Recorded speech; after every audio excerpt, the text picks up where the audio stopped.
A recurring task is a task that occurs over and over again at regular intervals over the course of the project. For example, I want to insert a recurring task, like for my project status meetings that happens like every other Tuesday.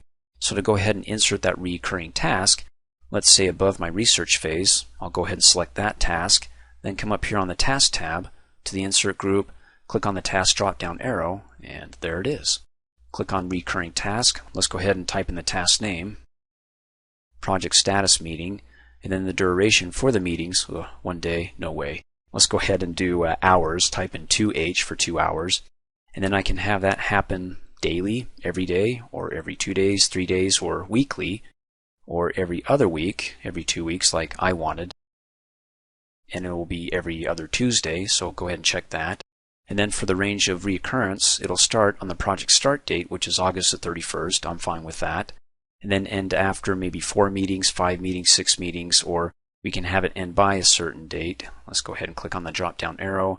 And the last meeting will be the 9th, so I can select any time after that. Maybe we can go ahead and do the 15th. That's fine. And then the calendar for scheduling this task, if you leave it as none, it will be based on the standard. But since I already have my project calendar, let me assign it to my Spiffy project calendar. And if my resources or managers can't make it because they're on site overseeing some of these tasks, well, that's just the way it goes. More donuts for me. In any case, it brings up a good point. You can have another calendar for your resources, like a manager's calendar that you can then set the recurring task to be assigned to, so it works with their times that the managers are available. In fact, there are 3 types of calendars. There's the project calendar, as we learned in an earlier training video, and we created our project calendar based upon the standard called the Spiffy calendar. And then you have a resource calendar, which we'll cover in the next training video, but in short, resources always take precedence over the project calendar because, when you're working on a task here, proofread, if the resource is on vacation, guess what? You can't force the resource in here, so the resource calendar takes precedence over the project calendar. I mean, if your resources are always going to be there, you don't have any time conflicts, then I guess you don't need resource calendars. But like I said, we'll cover that in the next training video. And then you can actually have task calendars, which task calendars override both project and resource calendars. Now, as far as a task calendar goes, if you really need one, all you have to do is go ahead and create a basic calendar. As we learned in an earlier training video, we created the calendar here and called it the Spiffy calendar and assigned it to the project. You can go ahead and create another calendar and assign it to the task. So let me go ahead and click OK. And when you create the calendar to assign it to a task, you can double click on the task, come up here, click on the Advanced tab, and go ahead and change it from none to that task calendar if that task has something that it needs to adhere to and the reason why you're creating that task calendar. But I digress. That's getting ahead of myself. Let's click Cancel. And to know that we created a recurring task, and there it is, Project Status Meetings. You got the little plus sign because it happens more than once. Click on it to expand it. There's the first meeting, the second, third, every 2-hour duration. And you can see up here, you've got these little tick marks because, well, it's actually a bar, but I haven't zoomed in to see it stretched out like these other bars are because those are days. This is a couple of hours. And you see the tick mark above and the tick mark below.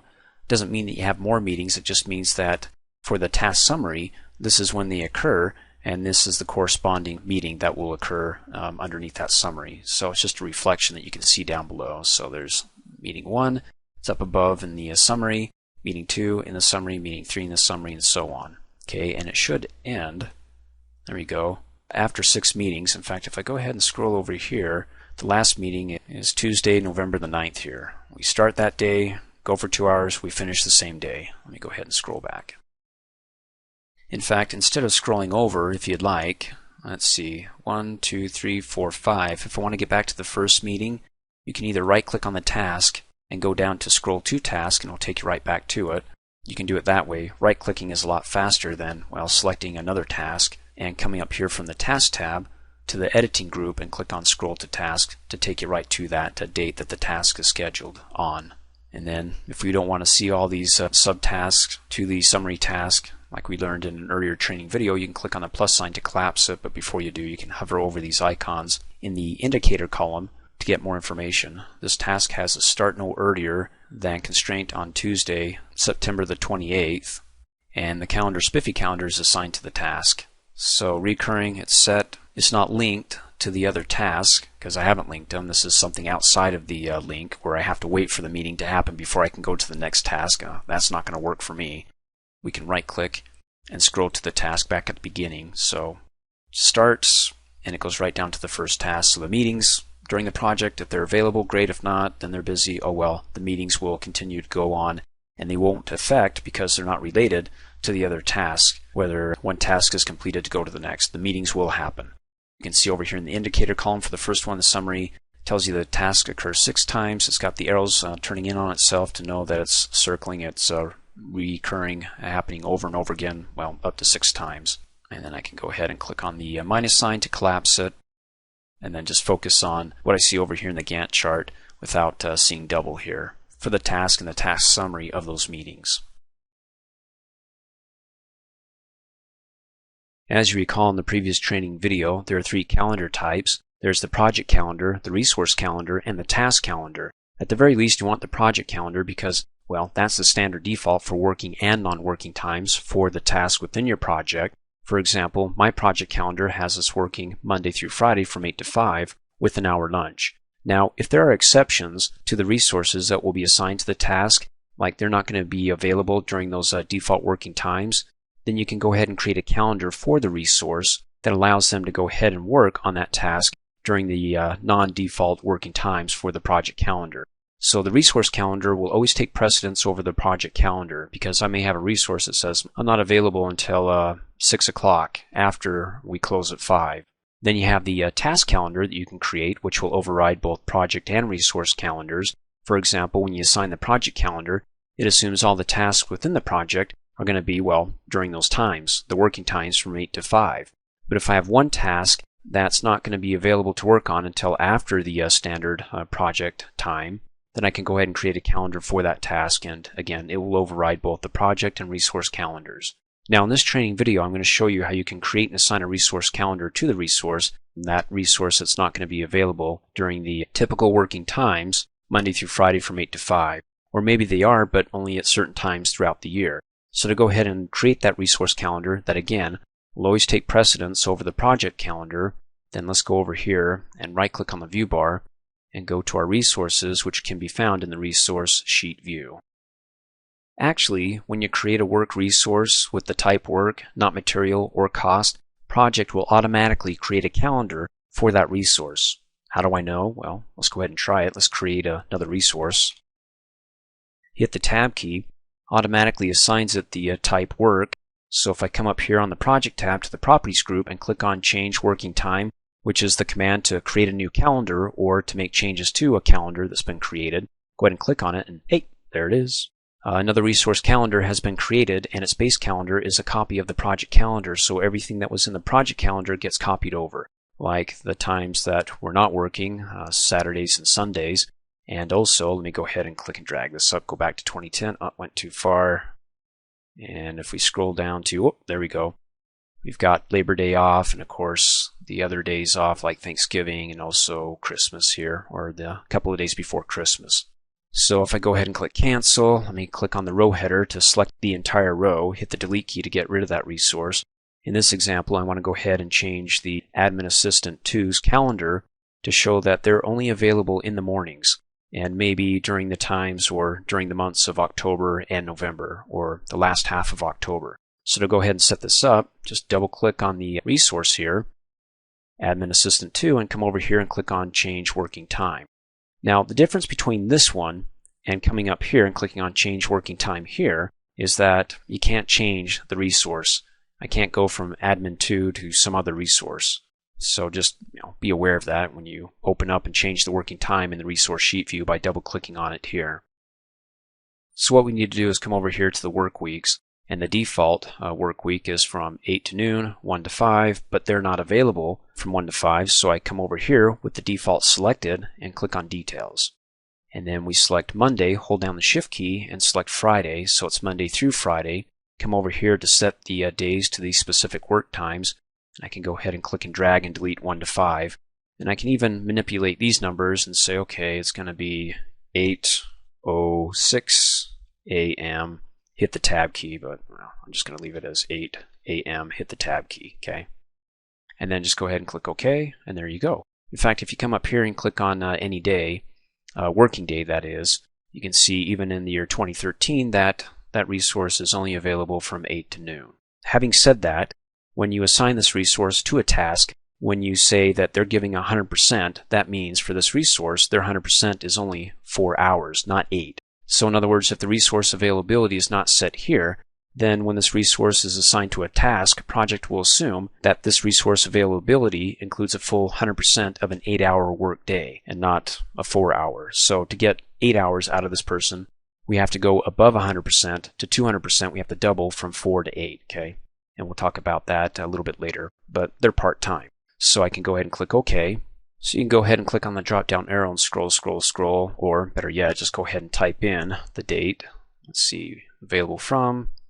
Let's see, hit the tab key, come over here to hit the tab key, and there we go. So they're part-time in the mornings, only for 4 hours when they give their 100%, and I can't schedule them before October the 15th or after November the 30th because project will give us a flag saying, hey, they can't work during these times, so don't try to schedule them.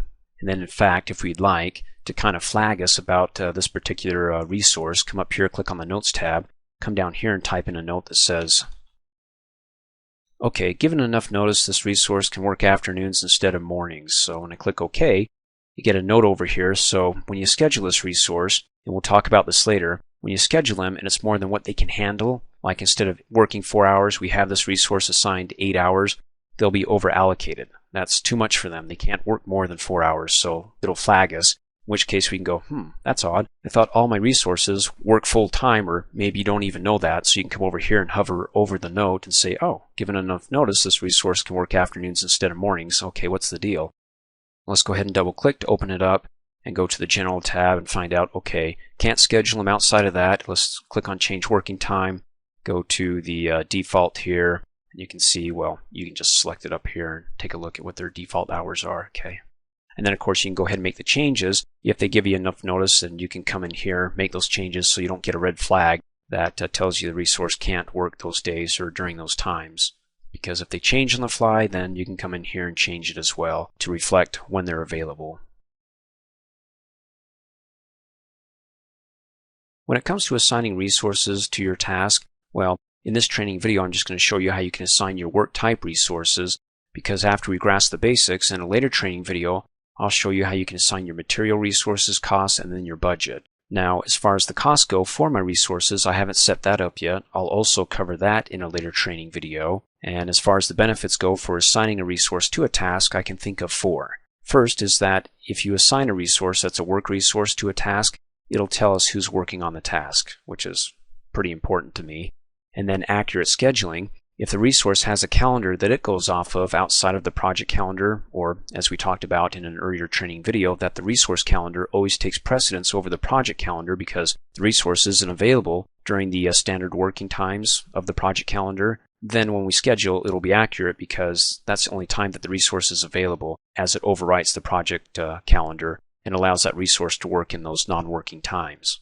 Third benefit is for accurate assignments. In other words, when we go ahead and we start assigning a resource to a task, how much of their time is going to be available? It's going to be measured in units. 100% is, well, the default for my project calendar is 8-hour workday, so it would be 8 hours at 100%. Or if they're only going to work 6 hours, then I can go down to 75 or down to 50 for 4 hours, 25%, 2 hours, and then, well, you can do the math of everything in between, 26%, 27%, and so on, okay? Going to go ahead and go back up to 100. And then the fourth benefit is that it'll help project account for resource time and cost, from which you can go ahead and print reports, including accounting reports of where the time and costs are and how much is left. Okay, having said that, let's go ahead and assign our work type resources to our task. And I'm going to do that over in the Gantt chart by changing views with the right click on the view bar. Can't do it. And the reason why I can't switch views here is because I'm in the cell's edit mode. So if I click outside of the cell, so I'm not in another cell's edit mode, then I can come back over here and right click on the view bar and switch views and go to the Gantt chart.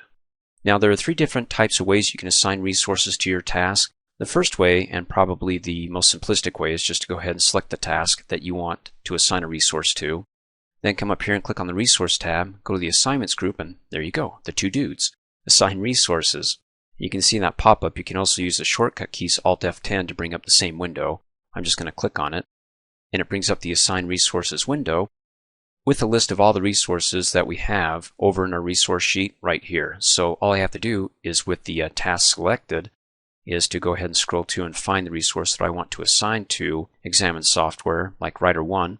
Select him, go ahead and click Assign, and it checks the resource Writer 1 with the units 100%, which means 8 hours. Again, if it was 50% units, it would be 4 hours that he'd be working a day on that task. If the task was 5 days, then that would be 20 hours for the work. And then the cost we haven't gone over yet, so let's just go ahead and click Close, and we'll cover the cost in a later training video. And then over here in the Gantt chart, you can see the resource that's been assigned to the task or next to the taskbar. You can also see the resource that's been assigned to the task over in the entry view or in the entry table by clicking over a little bit until we get to the resource names column, and there you go, Writer 1. Now if you want to go ahead and unassign the resource to the task, then you can come up here, click on Assign Resources, select Writer 1, click Remove, go ahead and close out, and he's gone. Okay. And then another way to go ahead and assign resources to your task, well, you can do it right here. As we just saw, Writer 1 was assigned to it, but you can also click in there, click on its corresponding drop-down arrow and assign it that way, and click off, and also click on the drop-down arrow and unassign the resource and click off. In any case, let me go ahead and reassign Writer 1, click off. You can see him over the Gantt chart. And then to go ahead and save some time, to go ahead and assign the Writer 1 resource to the next two tasks, the next two adjacent cells, I can use the shortcut by hovering over the lower right corner of the cell till I can see a black cross. That's known as the autofill handle. You can learn more about all these shortcuts when it comes to working with the cells in the project tables in my Excel 2010 training video, because they pretty much operate the same. As you can see here, when I click and drag it down, it automatically fills in what I had selected in this cell right here, Writer 1, copies them over. So when I click off, you can see over here, Writer 1, Writer 1, Writer 1, what you see here. They've been assigned to these three tasks. So let me go ahead and scroll back. And then the third and final way, which I think is, well, it's my favorite way of assigning resources, because I can do more than just assign. I can manage the resources in this next view. And that's by coming up here, speaking of views, clicking on the View tab, going to the Split View group, and checking Details. And it should be the task form. If it doesn't say task form, you can go ahead and change it to task form. And you can see that my window's been split in half. The top part is still the Gantt chart, and then the bottom part is the task form. So whatever task I select up above, it will display the name of the task down below, Interview Subject Matter Experts right there. Also contains the start, finish dates, the durations, which, by the way, if I can't see it in the entry table without scrolling over, I can definitely see it down here and not have to scroll. So let me go ahead and scroll back. Then also you can see the resources that have been assigned to that task, Writer 1. There we go, Writer 1. And then over to the right-hand side, you have the predecessor to the resource, Search Internal Documentation. Again, Search Internal Documentation, and the relationship type, FS, Finish to Start. So the predecessor must finish before this task, Interview Subject Matter Experts, the next task right here that I have selected, can start. So to go ahead and assign a resource, let's go down to this one right here, Create Outline. You can just come down here and click below the column header, the label there, resource name. Click right below it, and you'll see a cell opens up with a drop-down arrow. Click on the drop-down arrow, and you get a list of the resources. Go ahead and select one, click Okie dokie, and there you go, Writer 1. And then to remove a resource, you can go ahead and select it, hit the delete key, click OK, and it disappears. Now notice that we've got the previous and next buttons. You can go previous to the previous task, in this case the summary task. Click previous, previous, or you can click next, next, and it goes down to the next task, and then we go back to Create Outline. And notice that when I go ahead and I make changes in the window down below by adding resources like Writer 1, it updates the two buttons from previous and next to OK and cancel, because we're going to approve the changes we made. As soon as I click OK and approve it, then it goes to previous and next, so I can go to the next task and assign a resource there, or go back and make changes again to the task. Okay, let's go ahead and do one more. Let's click on Next, and for review with Subject Matter Expert, let's come down here and assign also Writer 1 and click OK. Now, am I having a problem when it comes to assigning the same resource to all these tasks that he's going to be overworked or overallocated? No, because remember, before the next task can start, at least in all these tasks right here, the relationship is that its predecessor has to be completed. So as soon as that task has been completed, then the next one can start, which means that he can go ahead and continue on working from one task to the next without having both tasks start at the same time and trying to split himself between the two tasks. So here, we want to show you the basics of assigning resources to your tasks and the 3 different ways you can do it. And again, my favorite way is down here in the task form, because not only can I assign the resources to the task, but I can go ahead and actually do some management here, make changes to the fields here like the start and finish dates and a few others that we'll go over in the next couple of training videos. And then finally, if you find yourself not in the same view in the task form that you see here, then if by mistake, if you're like me, sometimes you meant to left click but you right click and then you go, oops, let me hurry and go ahead and left click, but you do it so fast that the next thing you know, you're switching something, you're like, what did I do? Well, anywhere that you right click, not on a field here, but around the fields, you can actually change the view of the task form. It used to be resources and predecessor, now it's predecessor and successors, so to go back to it, just go ahead and select resources and predecessors. So yes, you can go ahead and change the task form view with the right click. And just in case you did it by mistake, well, now you know how to go ahead and go back to the default here, resource and predecessors. And then if you want to go ahead and get rid of the split view because you're done, you can do it one of a couple of ways. Well, you can go ahead and hover over that split bar and double click really fast, it gets rid of it. Or let me come up here on the View tab to the Split View group and check Details. Of course, you can uncheck that. Let me check it again. Or, as you just saw when you right-clicked, you get these options here, the least of which is to uncheck Show Split. It disappears. I'm going to go ahead and bring it back up again for the next training video. As you recall in the previous training video, we learned how to assign resources to our task. One way was to do it is in the task form, which, by the way, if you don't have up, let's come up here on the View tab to the Split View group and check Details, and it should say Task Form. If it doesn't say it, then go ahead and click on the drop-down arrow, and there it is. Let me go ahead and click off. Because within the task form, there are 3 time fields that I want to go over, and they are the duration, the units, and the work. The duration time field is for the task, the amount of time it's going to take to complete the task. For example, like review with subject matter experts, it's a total of 1 day. And the units and work are for the resources. Now, even though the units are in percentage, again, they're representative of the amount of hours that that resource is going to be working each and every day on the task. 100% is 8 hours, 50% 4 hours, and so forth. So after assigning a resource, do you need to adjust and change any one of these 3 time fields? Like, for example, again, reducing the units because maybe writer 1 can't work 8-hour days but is only available for 4-hour work days. Now, to change this, you can either do it manually by checking Manually Scheduled, that is, if it's not already checked, because by default it should be checked if and when you added a task to your project, you didn't change the task mode like I did from Manually Scheduled to Auto Scheduled. As you recall in that training video, when I added my task, it was manual. So if I came over here in the task mode column, I can change it from Manually Scheduled to Auto, and there you go. So let me go ahead and come down to Task 8, because if it's manually scheduled, and I'm going to change this one from Auto to Manually Scheduled, I want to show you that when you change one of these 3 time fields, how it affects the other time fields. Well, when you change the duration, it'll affect one of these 2 time fields in the formula, the units, the other 2, and the work. That's the only one that won't affect the other 2 in the formula. But I digress. Let me go ahead and convert this from Auto Scheduled to Manually Scheduled by either coming over here and changing it there in the Gantt chart. You see the push pin, and it reflects the change down below in the task form, or I can uncheck it there and click OK, and it updates it there in the Gantt chart as well in the task mode column. So either way, just go ahead and choose which way works best for you. Manually Scheduled, click OK. You can see it again changes back to the push pin, Manually Scheduled. So when I come down here and I make a change like to the duration, and I go to 2 days, and I click OK, notice that the amount of work instead of 8 hours is now in the formula.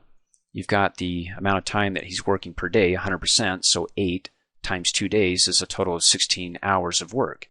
So if I undo that, let's try the other time field here. How about units? If I go down to 50%, saying that he can only work 4 hours a day, and click OK, how much work is that? Well, 4 hours for 1 day. Let's go ahead and hit undo. And then if I change the work and say, let's go up to have him work a total of, let's do more than 24, let's do 48 hours. and then click OK, what do you think is going to happen? Nothing.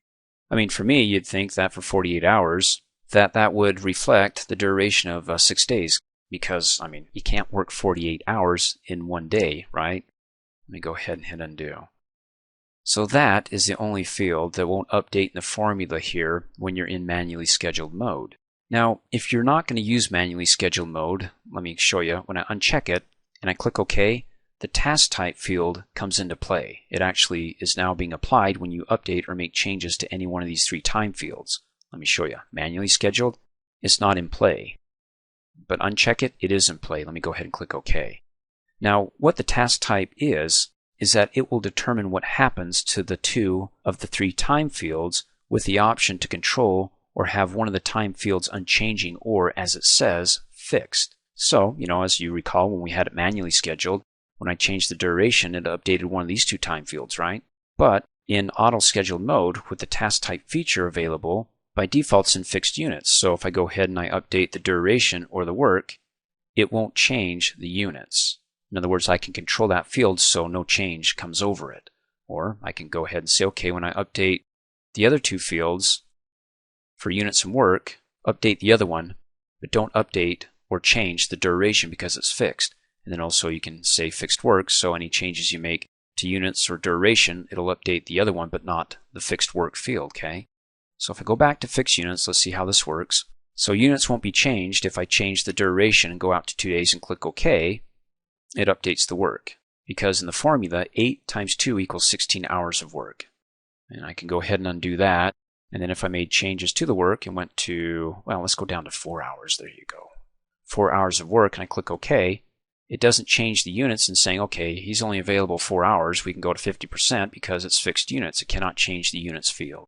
We have control over that. But it will go ahead in the formula, go to the other field, and say, okay, well, he could probably get this done in a half a day, 4 hours, because that's the time he has down here that he's working. So let's go ahead and reduce it, the duration, since we can't reduce the units, to a half a day. Cool. Let's go ahead and undo that. And so you can go ahead and go over the other ones here, like fixed duration, where the duration is always going to be 1 day, even though I come down here and I update the work to, well, let's go to 16 and click OK. Nothing. Still, he's working 16 hours in 1 day. In fact, if you want to go ahead and go up to, say, 32, let me type in 32 and click OK. It's not going to push that over because the duration of the task has been fixed. Sounds like some horse race. It's been fixed. Let's go ahead and hit undo and go back to 8 hours for 1 day, and then we can go ahead and try fixed work. So with fixed work, it'll always be 8 hours, even though I can come up here and go to 2 days and click OK. So now it's 8 hours per day. I can reduce that to 1 day, and let's reduce that to 50%. Click OK. So it's still going to be 8 hours of work in 1 day, even though he's at 50%, because the work has been fixed. Let's go ahead and hit undo. So we're back to 1 day of duration at 100%, 8 hours of work. So 8 times 1 day is 8 hours of work. Now, as far as deciding whether or not to use manually scheduled or automatically, well, even though in Project 2010 by default it goes by manually scheduled first, all previous versions of Project didn't have this feature and were automatic. So I go ahead and stick with automatic, at least for me. Because the best use or benefit that I find from using the manually scheduled mode is for the summary task in top-down planning. Let me show you. So for example, if this was a new project and all I had were summary tasks like research phase, outline phase, and so on, I didn't have the subtasks, and so they're giving me these time frames saying, okay, well, the research phase should be about 12 days. And then I start adding in my subtask. If I have this in manually scheduled mode, let me go ahead and change it to manually scheduled. There's the push pin. Over in the Gantt chart, it gives me 2 summary tasks. The black bar represents the manually scheduled summary task. This is manually right here. And then the blue bar down below represents the subtasks of that summary task that are in the time frame, that take the exact same time as the manually scheduled summary task or less. So what would happen if I actually had it, the manually scheduled summary task is 10 days, and I started adding the subtask, which right here you can see is 12, and I go ahead and I click off to accept that, then what happens over in the Gantt chart is that the second summary task changes color. and you can see it goes beyond the default of the black bar, which is the manually scheduled summary task. So in short, the length of the two summary task bars show you whether or not you have any buffer available, and we don't. And so you can see it's gone out by a couple of days. Now, in addition to that, just for the sake of laughs here, if all these were manually scheduled, okay, watch what happens. Well, you can't see it there, so let me go ahead and increase this out and really push it out. When you use the manually scheduled feature and one of the subtasks of the summary task goes out, if that's the culprit that's causing the problem, for the second summary task here in red, it'll add fuzzies or dots around it here. You can see how it's outlined in a bunch of little squares there. That says that's the culprit, this one's fine. This one goes actually beyond the manually scheduled summary task. So that is if you had all of them manually scheduled, then you'll see the culprit over here of the manually scheduled that's pushing it beyond the manually scheduled summary task. So you can start off that way. Of course, you can always change it back if you don't want to go manually scheduled, and then it gets rid of the two summary tasks and you just have the default summary task, which reflects the total days, the duration of all the subtasks down below. And if I come up here and I change that and I click off, it automatically converts it from an auto task scheduled mode to a manually task scheduled mode, and I get my two summary task bars.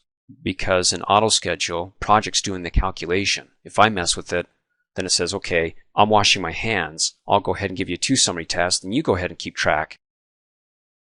So for me, my preference is the automatically scheduled task mode.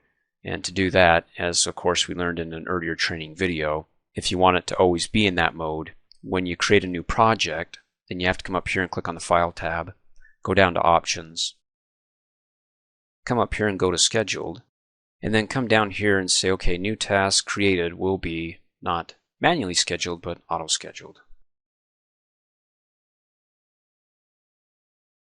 As you recall in the previous training video, when we edited one of the three time fields, we can either do it manually, or with the task mode set as manual, or with it unchecked, you can go ahead and do it automatically. Now when it's unchecked, you get the task type feature. That's part of the automatic task mode. Or you also get effort driven. Let me go ahead and show you. Manually, you don't get effort driven or the task type. Undo it, you get effort driven. What is effort driven? It's where the more work resources that are assigned to a task, the less time or effort it takes to complete it, and hence it'll reduce the time fields. I mean, up until this point, we've only assigned one resource per task. So if I come over here, I've got task 5 selected, and I come down here in the task form and click below Writer 1 because I want to add another resource to that task. Click on the drop down arrow. Let's go ahead and do Project Manager 1. And I check Effort Driven. Now Effort Driven works with the task type fixed units. In other words, it'll cut the amount of time or effort it takes to complete the task, but because it's fixed units, it won't cut the units. In other words, assigning additional resources with the task type fixed units, it'll split the work between the two resources. So instead of 16 hours for one resource, you'll still have 16 hours, but it will be 8 hours each. So if I click OK, there you go. 8 hours for Writer 1, 8 hours for Project Manager. And because they're both working on it at the same time, instead of 2 days, you get your 16 hours done in 1 day. You also get fixed duration. That assigning additional resources, it of course won't change the duration because it'll be fixed, but instead it'll shorten the work and or units. And then you've got, well, let me choose fixed duration, and then you can go ahead and see that effort driven. Well, it's checked by default because that's what I had previously. And then you got fixed work, which by default it's always going to be checked. You can't uncheck it. So with fixed work, you can have 16 hours of work here between the two and increase the duration to 25 days, and it will be 16 hours of work in 25 days. Oh, that's fun. In any case, I don't want this to be changed, so I'll click Cancel. Okay, should we do it again to compare and contrast? Let's go to Task 8, and let's assign the Project Manager to it, coming down here and clicking on the arrow, Project Manager 1. Now, if I did effort driven, they would be 4 hours each because 8 hours for 1 day. If I don't check it and I click OK, it doesn't do anything. So now we got 16 hours in 1 day. So you can see the benefit of using effort driven. Of course, that does assume that they're both at the same level of work. In other words, if I've got ditch diggers and I have ditch digger 1 and ditch digger 2, but ditch digger 1 is a big burly guy and he can fly through the dirt and get that done fast, but ditch digger 2 is a guy who can't lift a shovel. Well, you see the possible discrepancies, but you hopefully do have resources that can take the same workload here and not have one who just kind of flakes around. Okay, let's do one more. Let's go to task 4 and add down below. Let's do admin assistant 1, effort driven with fixed units.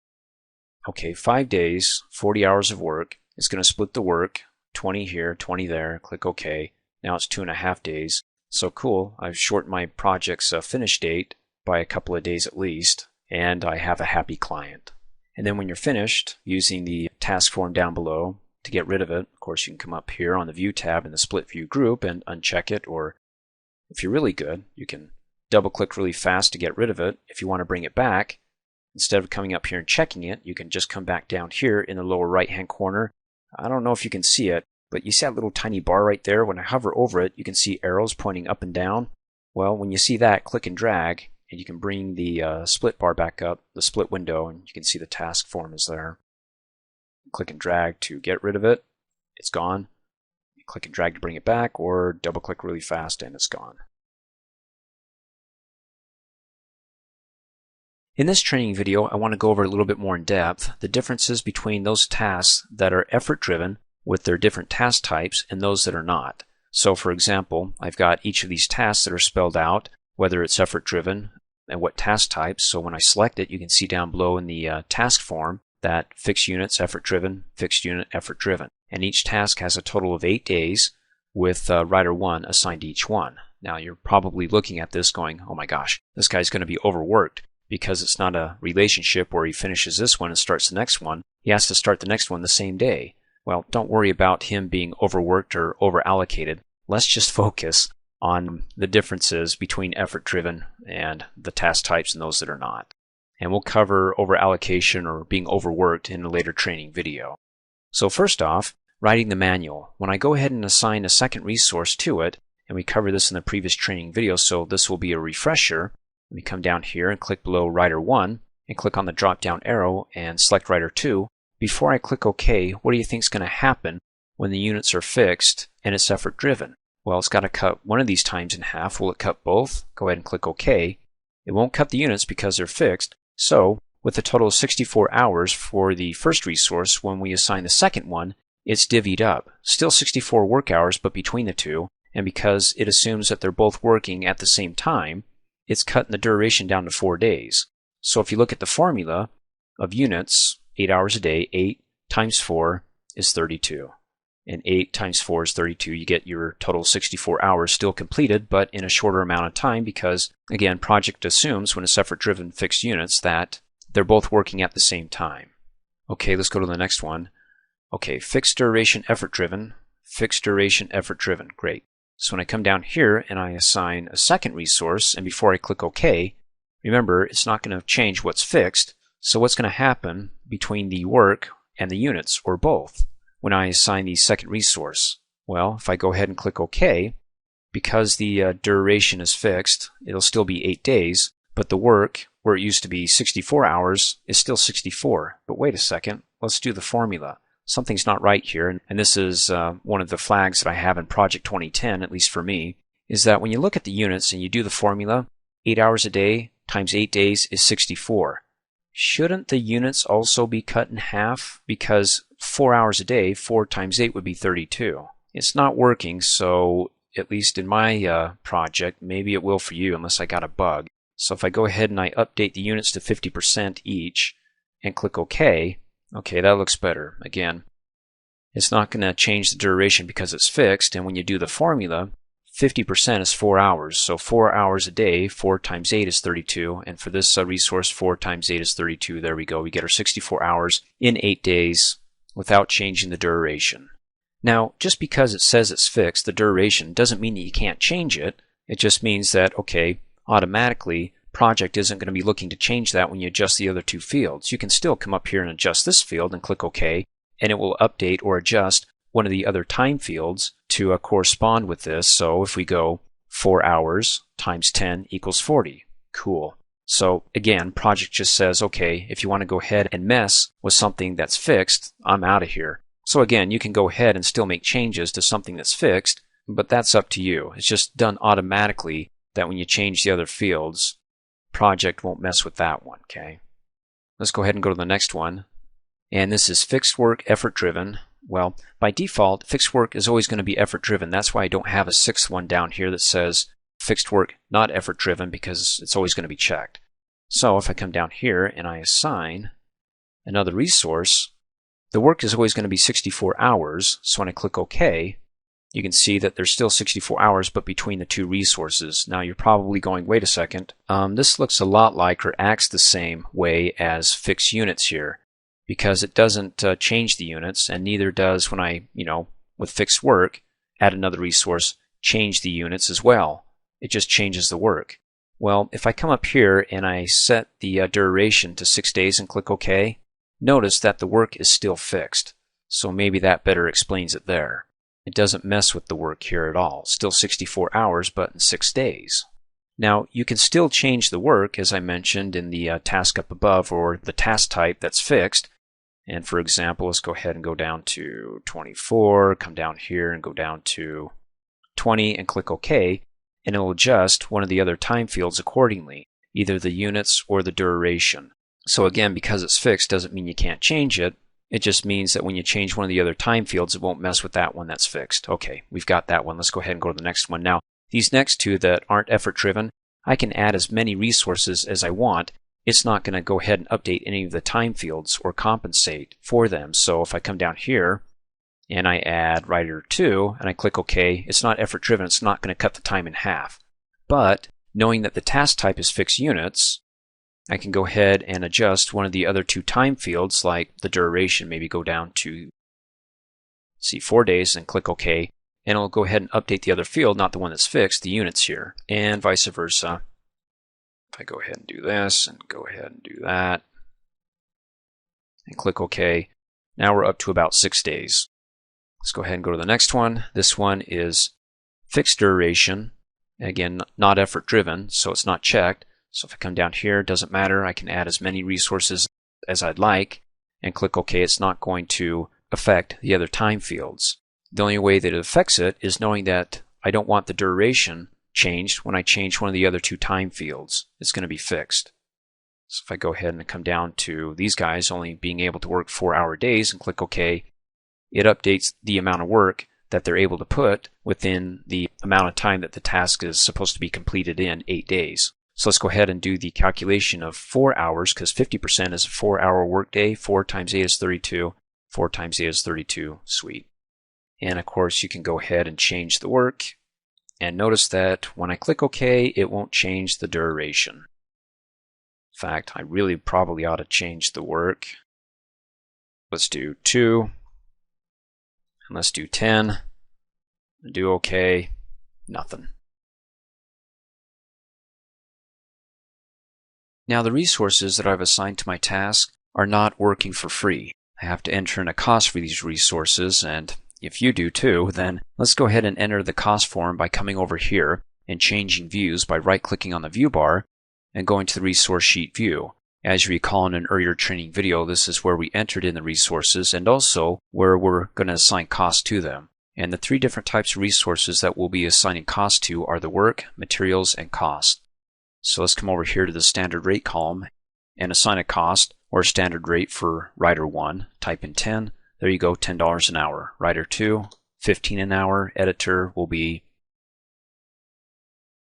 Now, up until this point, I've only entered in hourly rates. If you have a weekly, monthly, or yearly rate, then just go ahead and do the following. Just type in the amount, and then do a /, and then type in WK for weekly, MO for monthly, or YR for yearly. And then go ahead and hit enter, and there you go. Now, if you can't see the cell here, the contents therein, you can either hover over it, gives you a pop-up, or when you select it, you can see it up here in the entry bar, which if you don't have it, as you recall in an earlier training video, you can come up here, click on the File tab, go to Options, select the Display category, and check Entry bar, okay.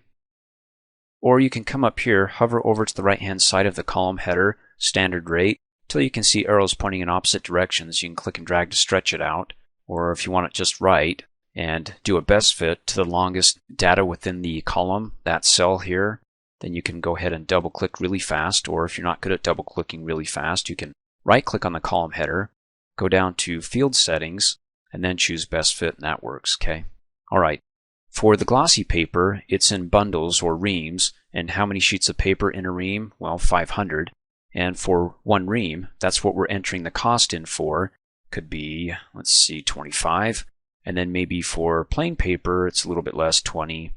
And then for the printer, $500. Now, you want to be careful, because if you assign the printer to more than one task, you're going to be adding, for each task you assign it to, $500. If you don't mean to do that, but you want to be able to share the printer and assign it to all the tasks, then probably the best thing to do is to assign the cost to one, printer one, and then add a bunch of other printers here, but with no cost assigned to them. So you can say, hey, we're all sharing the same printer, but it's just a one-time cost for the printer here.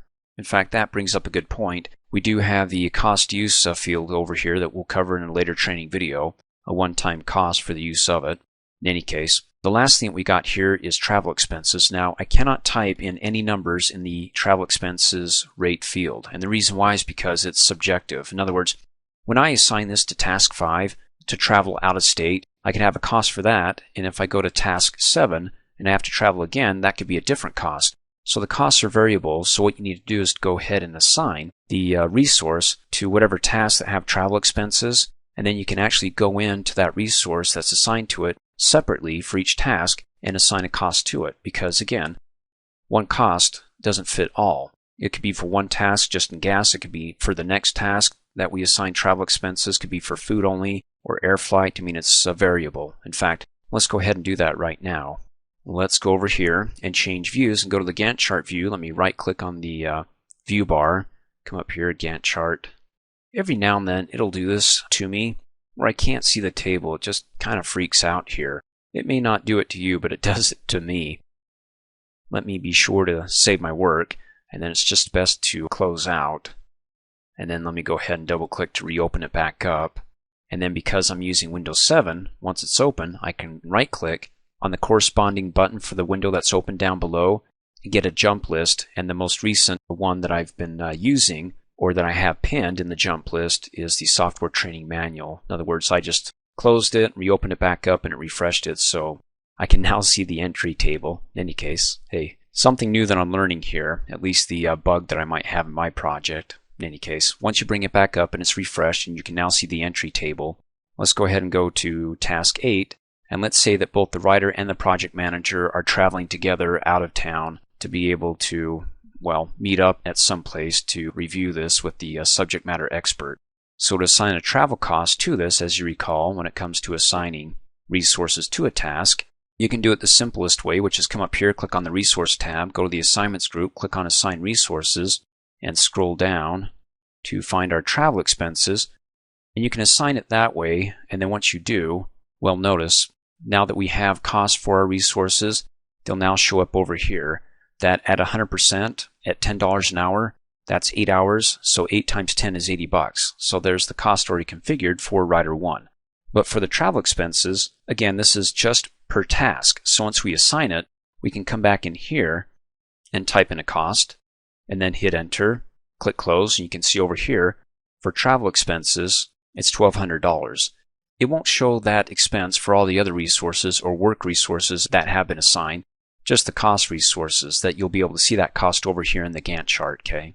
Now you can go ahead and do it that way, or you can go ahead and double click on the task and come up here, click on resources, and we've got travel expenses right there. If it's not $1,200, well, we can change it or add it there. Hit Enter and click OK, updates to $1,100. Or another way to do it is to come over here and we can change views and right click on the view bar and go to the resource usage view. Now I'm going to hit two birds with one stone. I'm going to show you a different view that I think that'll be helpful, and also how you can do it in that view. In other words, change the travel cost that's been assigned to that resource. So in the resource usage view, see if this makes sense. It has a list of all the resources, Writer 1, Writer 2, and so on, and it shows whether or not that they're being used. Now those resources that haven't been assigned to a task, or unassigned tasks here are all listed there, and those resources that are assigned to a task have the tasks listed below that resource. Kind of cool. A different way to look at things or to have them organized. So for Writer 1, he's assigned to these resources, and you can go ahead and scroll down and see the admin assistants assigned to that one, project managers assigned to that one. And so quickly, instead of focusing on the task, you can go over to the resource usage for the resource and their usage, see if that helps stick in your brain to find out if they're being used or not and what tasks they're assigned to. Because, well, you can do it in the Gantt chart. Let's right click and go to the Gantt chart and look over here and go, let's see, Writer 1, Writer 1, Writer 1, maybe Writer 1's down here, not as clearly spelled out as when you go to right click, resource usage. Hey, it's all right there, grouped under one resource, all the tasks that they're assigned to. Okay. So having said that, remember we do have the travel expense. Let's scroll down here, the resource. And right now we just have the travel expense for review with subject matter expert. Double click on that. And you can come over here and change the cost there as well. So there's more than one way to skin a rabbit. So we can say it's $1,500 and then click Okie dokie. So if we double click $1,500, click OK. If we right click, go back to the Gantt chart, $1,500, it shows there as well.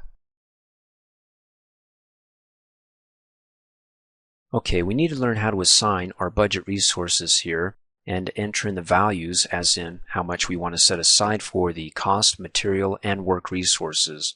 So for the budget cost, it's going to be in currency, for the budget work in hours, for the budget material in units. So for budget cost, how much am I setting aside in currency for my cost resources? Well, it's just the one here, the travel expenses. I mean, that worked out easy. Let's say it's going to be $2,000. So in just a minute, I'll show you how you can assign $2,000 to your budget cost resource. So when you start actually accruing your travel expenses during project, like let's say one day you're at $1,200 and then the next at $1,300, as long as you're at or under $2,000, you're fine. But what happens if you go over $2,000? Well, okay, I want you to know that if you go over any one of these budget resources, project's not going to do anything. Because the whole purpose of budget here in project is for comparison purposes only. So you can compare in another view what you set aside for your budget versus your actual cost and say, wow, we're at $1,900 already and we still have a lot more travel expenses coming up. I guess we better call somebody and get more funding. In any case, how about the work? Now for the work, you're going to be budgeting for how many man hours it's going to take to complete the project. Let's say 500 man hours. So as you actually start entering in the man hours during a project, you can see how you're faring with what you planned for. And the same goes for materials, except materials is going to be in units. Think of it this way. If I have a total of 5 reams of glossy paper assigned to any one of my tasks within the project, and let's say 5 reams of plain paper and 1 printer as well, what are the total units that I've assigned for my materials? Well, we've got 5 glossy, 5 plain, plus 1 printer. That equals 11 units. So in other words, every time you assign one of the materials, it takes up a unit. So if you said for your budget, you set aside 10 units, then we're over by 1.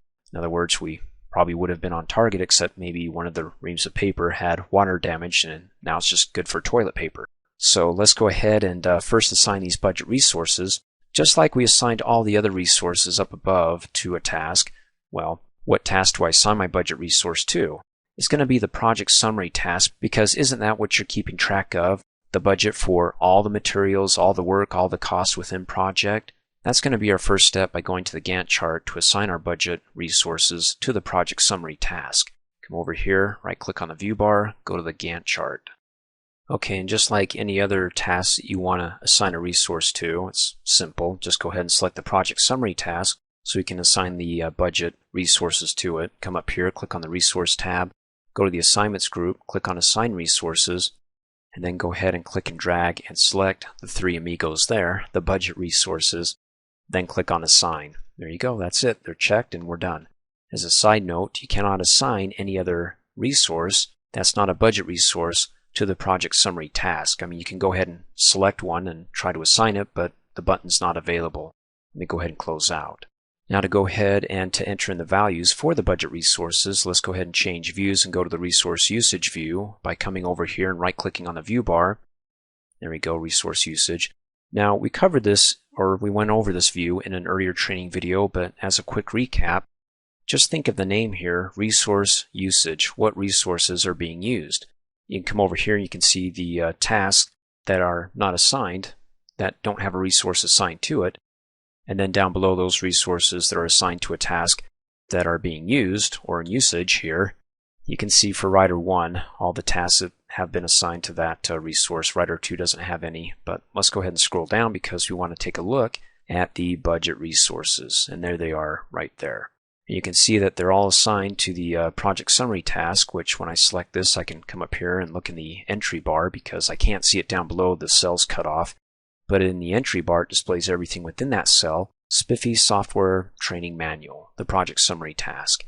Now to enter the values for the budget cost, the work, and the materials, I need to add some more fields because by default, the only two fields that are available in this view, the resource usage, is the resource name and the work.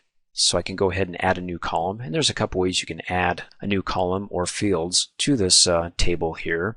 You can go ahead and right click on one of the fields if you want to add a field in front of it. So if I right click on work and I come down here to insert a column, it'll actually insert a column or the field in front of work. So let's go down to insert column and we want to type in BU. There you go. It brings up budget just by typing in BU, and we want to go ahead and enter in the budget cost or have that field available. And then if I come over here as another way to add in another field, you can click on Add New Column, and you get a list of all the fields that are available that you can add to this view. Let's go ahead and type in BU for budget again and select budget work. Okay, then I can go ahead and click and drag this around and double click really fast. Well, if I drag it out and one of these columns is just a bit too big, if I hover in between the two column headers to the right of the one that I want to go ahead and resize until you can see arrows pointing in opposite directions, then you can click and drag in and resize it just a little bit there, and then I can click and drag the split bar over. When I get close enough to the next column, double click really fast and it snaps right to it. Let me go ahead and scroll back over. Well, I'll probably have to drag it open just a bit because after I scroll over I lose my views here. There we go, double click really fast. Now I can see the resource name, the budget cost, the work, and the budget work. Well, if I want to go ahead and have the budget cost next to budget work, then I can click on the column header to select the entire column. After I select the column, then you'll notice that when I hover over the column header, you can see I got a four-way arrow. When you see that, that means it's in move mode. So you can click and drag, and I'm going to drag it over to the right of work, and you can see that line right there. When I let go, now I have work here, then budget cost, and then budget work. Okay, so I can go ahead and scroll down to the budget resources here. And you can see here for the budget cost, I have miscellaneous. It probably would have been good to had it as budget cost, but I wanted to show you that it doesn't matter what you call your budget resource. It could be budget SPIFFE. As long as I have cost assigned to it, then it's budget cost resource, okay? In any case, go ahead and enter in the total amount of budget you want to set aside for your cost, like let's say $2,000. Hit enter, and there you go. And then you can see over here in the budget work field, it works for both the labor or the budget work, the total amount of hours, like let's say it's going to take a total of 500 man hours to complete the project, type it in, hit enter. And then if it says hours here, like it does there, just ignore it for a second and type in the number of units that every time you assign a material resource, that counts as 1 unit. So what's the total of number of units for your materials that you'll be budgeting for within project? Well, let's say 10, hit enter. And notice how it comes up reams. Again, as you recall, when I right-click the view bar and go back to the resource sheet, that I have my budget material, the label for it, in reams. Well, it's going to keep track of my glossy paper and plain paper reams, but also it can keep track of my printer here as well because that's a material. You know, you can go ahead and delete the reams here and just say, okay, I don't want to keep track of the reams. I want to keep track of all the materials. Or maybe I want to go ahead and add an additional budget material, one for reams and one for printers, and you can keep adding more, like maybe for pencils and pens, or you can have a budget for material, pencils and pens, and have them in boxes. In any case, you get the idea. So let me go back and right-click, go to the resource usage view, and if everything disappears here, well, in fact, let me show you what it looks like sometimes. I'm like, I missed everything. Don't panic, because as you just saw when I scrolled down, it all disappeared. Sometimes when I switch views, that happens to me where everything looks like it's been deleted. Well, just come over here and scroll up, and most likely, or every time I've done it, I still had my data. It just automatically scrolled to the next empty cell and I couldn't see what I had up above. Okay, so now that we have our budget fields set in order here, we've got for the cost 2,000, the budget for work 500 hours, and the budget for materials and reams 10. We can go ahead and compare those against the work field. Well, the work field's already been set up as we're moving through project. Maybe as we start entering in our actuals, which we'll cover in a later training video, like, okay, we set aside 20 hours for the admin assistant. I mean, when that person works on the task, it's going to be 20 hours. But when he actually does the task, let's say it takes 25. So you have what you set aside, or what you planned on, the work base here, and then what actually comes in, which would be called your actuals. Okay, we haven't covered this yet, but you actually have an actuals field when you can come up here and let me right click and insert a column, and you have actual work. Let's select that. So we've got the hours set aside that when we assign the admin assistant to search internal documentation, automatically calculates 20 hours. But when we actually start the task and the admin assistant's working on it going, oh, it's going to take a lot more time, we can go ahead and enter in after the admin assistant reports to us and says, okay, it's 25 hours. Then we can say, okay, let's compare our actuals and add up all our actuals to see where we're at. Let me go ahead and scroll over, or let me drag the split bar over to where we're at collectively or as a total with the amount of man hours that we set aside. So you'd have to come up here and count up the hours and go, okay, for the admin assistant, they had 20 hours, but they actually worked 25. So with 25 plus, let's see, project manager had 8 there for the actual, maybe 10 for the actual for review the subject matter expert. Go ahead and get your calculator out. No, I'm kidding. What you can do instead is go ahead and group your resources by type. So if you come up here, click on the View tab, go over to the Data group, and you see where it says No Group. Click on the drop-down arrow and say you want to group them by type. When you select that, it'll have your costs grouped together, your material resources grouped together with your budget. I mean, that's kind of cool because all I have to do is go ahead and look at the total amounts here to compare it to the budget. So that makes it a little bit easier, doesn't it? That way you don't have to come up here and find one material, come down here, find another. It's all grouped together. And by the way, didn't we assign travel expenses, I believe, at $1,500? Well, let's go back to the Gantt chart, right-click on the view bar, go back to Gantt, because we can see over here, yeah, $1,500.